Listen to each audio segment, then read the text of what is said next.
Why is it a bad thing to control emotions? If you try to control your emotions and fail, you're not alone. Everyone who approaches their feelings this way won't succeed it. So what? Is it wrong to try to control and manage emotions? Well, yes. It is a useless thing. As a psychologist, I see that many of my colleagues use those terms as emotion management or regulation, but I think these terms create issues regarding how to approach emotions. If you wonder why I think this way, you can continue listening to me. If you are one of those people whose relationship with their emotions is not so good, then this video will be helpful. I don't like copying and pasting content.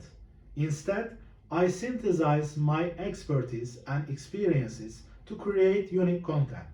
So today's topic is related to so-called emotion regulation. Emotion regulation term is common in our field. There are even articles and books that have been titled like that. Even though I agree with many of those comments, I think lay people can interpret the main message wrong. You can say that what's wrong with regulating emotions? I had thought like that years ago. Anger, fear, sadness, shame, guilt are all negative emotions anyway. If these emotions are negative, then they should be controlled or regulated, right? This seems logical at first. You should definitely do something about these negative emotions, but not do the things that contain controlling or managing. Why is that? When you assume these emotions as negative and try to control or manage, then you subconsciously accept these kinds of statements. So please listen to this carefully. Some emotions are not so good. So when you feel those, then you should try to control and manage them. Otherwise, they will harm you. Arguments in marriage are harmful. If negative emotions arise, then the magic disappears, creating an emotional disconnection. I should try not to feel anxious. Only weak people feel that. Sadness disrupts life quality. I wish I won't experience incidents that will make me feel sadness. Otherwise, I can't tolerate the unhappiness and distress. Then I would become a pessimist person. I should never feel shame and guilt. If not, then my self-respect would be gone and other people abandon me.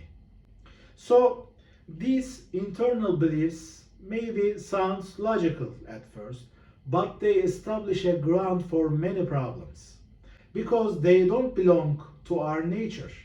They disrupt functional behaviors. Do you wonder how? These thoughts suggest that you should manage, regulate, even desensitize those negative emotions if you want to feel good.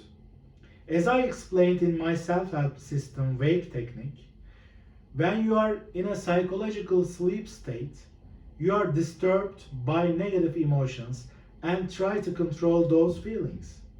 If you call them negative and try to cope with your feelings, these emotions become very annoying.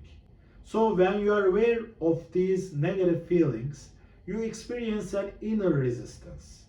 You try to get rid of them, but you realize you can't either control or manage in the end. As I told you in my previous videos, emotions are important because they show us whether our needs are fulfilled or not. Besides, they motivate and energize us toward fulfilling our unmet needs. When you ignore these natural mechanisms and tell yourself, I don't like these emotions, they hurt my feelings, and I need to get rid of it. So you actually hurt yourself in that way. Let me give you a simple example. When you get sick, you feel tired. If there is an infection, your body temperature increases. Tiredness and the temperature rise. They are all a sign that your immune system is working. But if you say, I don't like to rest and feel this temperature increase, I need to fix it, and then do things to force your body to decrease the temperature, you can negatively impact your natural recovery process. You should trust your biological systems. If you get angry towards a close one, the problem is not anger. The problem is related to the blocked and unmet needs. Unless you do something using the anger energy towards a solution, the anger continues. If you are anxious, it doesn't mean you have a weak personality. Instead, it means you predict the threat and want to avoid it. Trying to suppress anxiety prevents you from feeling your true power. When you experience sadness, this may not be a sign that you enter a dark life phase in which you will feel suffer forever. Instead, this sadness may show you what is really important. If you don't let to feel this emotion, then you will feel stuck facing and accepting the reality. So, what about guilt and shame? If you feel these emotions, this doesn't mean you are a terrible person. Instead, it means you have a sense of responsibility and want to be accepted and respected by other people. Unless you tolerate and face these feelings, it is tough to gain self respect. So, you should consider all kinds of emotions as crucial parts of your body, like arms and legs. You need to understand and accept them as they are. I suggest not to use terms like manage, control while you are in contact with your emotions. I don't tell you just accept them, because mere blindfolded acceptance can also be a kind of mistake. In that way, you risk not understanding the emotion's actual message. At this point, do you wonder how to live with emotions alternatively? You can assume emotions as messengers or envoys. Think of the old times when messengers went to the kings and shared their messages. There is a saying that a messenger cannot be blamed for his mission. So you shouldn't kill the messenger if you don't like the message.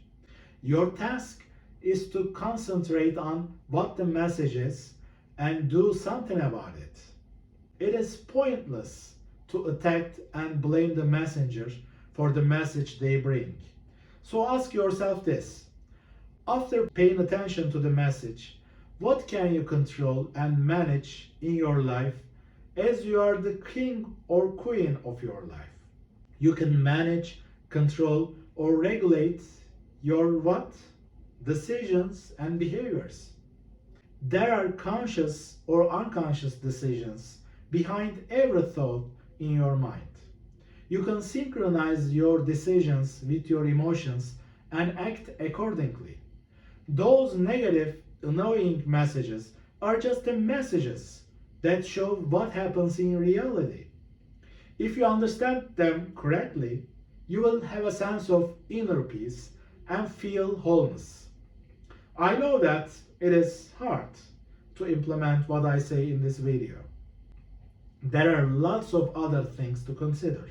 For example, some people need faster ways. As a therapist, author, and a trainer, I support people who want faster results. In psychotherapy, I directly individualize this self-development process for the person. At my trainings, I give many advanced solutions to tackle difficulties and answer individual questions. And of course, as of now, I share helpful information and strategies in my YouTube channel and in my podcast concentrating on self-development. It is your responsibility to internalize and execute your learnings. You can use this and other videos contents related to your specific situation. Please feel free to share your opinions in the comments. If you want to get information about my training programs, you can see the description below. Take care. I really mean it. It is enough to do so by living your emotions in harmony.